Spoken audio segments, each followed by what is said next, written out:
Hello, welcome to Super Return Asia. I'm Sarah Clark in Hong Kong and I'm joined by Eric Benhamou, the founder and global partner of Benhamou Global Ventures. Thank you very much for joining us. Thank you. Good to be here.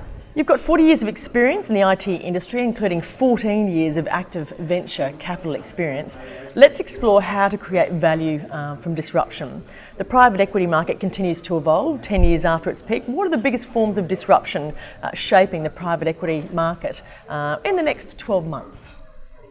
Well, what I find the most interesting is that technology used to be a separate industry, and today technology disruption is affecting all vertical sectors of enterprises. Whether we talk about financial services, manufacturing industry, life sciences, even government and education, no vertical sector is immune to technology disruption. And this is why we find that technology companies who have a strong vertical focus and really understand the industry they're disrupting have a bright future. So which sectors are increasingly being disrupted and which technologies or business models are the most likely to cause disruption? Well, the easiest one to understand is the transition from traditional brick and mortar commerce to e-commerce. This is not just Amazon. Every single brand or retailer has to have an online presence and be prepared to transition a significant part of its GMV, gross merchandise value, to an online transaction. So that's the easiest thing to understand. But if we probe a little beyond these kind of traditional sectors, think about manufacturing. We perhaps erroneously imagine that everything in manufacturing is completely automated.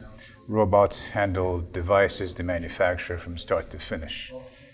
But most people don't realize that their smartphone is handled by no fewer than 80 pairs of hands from start to finish. So there's plenty of room for artificial intelligence and robotics to come in and truly improve the quality and lower the cost of the product being manufactured. So how is technological disruption then directly impacting private equities? Well, private equities are subject to different kinds of disruptions. Some of them are technology-induced, and others are induced by other factors such as geopolitical tensions, for example.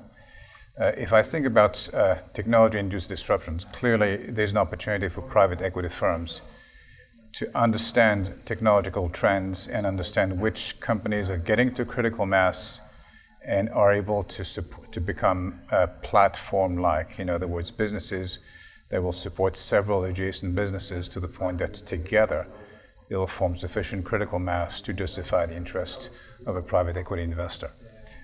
In many ways, private equity is following, in terms of a time frame, where VCs get involved. VCs such as ourselves tend to identify entrepreneurs and technologies almost at the inception level. When these businesses are starting to get traction to the point of achieving demonstrated product market fit and scalability, then they become ripe for a private equity company to build on top of this and scale the business, perhaps through inorganic growth and getting it to critical mass. Well, the fundamental theme behind disruption is basically the digital transformation of the enterprises globally. That's but right. Not all sectors are going through disruption at the same pace. Who are the leaders and who is being left behind in your eyes? Well, traditionally, commerce and financial services have been the leaders. They've been at the forefront of technology. And manufacturing has been perhaps more of a laggard because it is in part more capital intensive. But what we find is that the answer to this question varies greatly from country to country.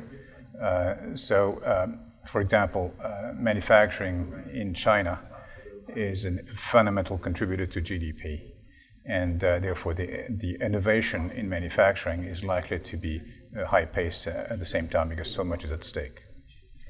Some disruptions are not necessarily technologically induced. What's your advice on how to navigate the transition and thrive in the face of disruption? Your advice? Well, I think the advice I have for large companies who are threatened by technology disruption is to ensure that they develop a culture that tolerates risk-taking and innovation and agility. They also have to have a presence in all the places where innovation is at high pace, such as in Silicon Valley, for example. So traditional industries now need to have an office and need to have a few people who are listening in on what's happening that's truly innovative, that could be a disruptive force. They also need to figure out inside their organization the right processes that would enable innovation to take place and get disseminated across the company as opposed to rejected.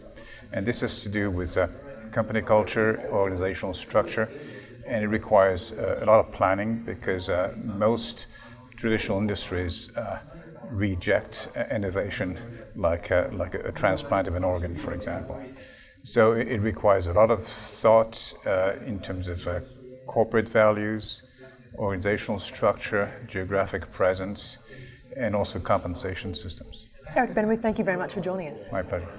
And thank you for joining us at Super Return Asia in Hong Kong. If you want to see more conversations like this, go to Twitter and look for #SRAsia. Bye for now.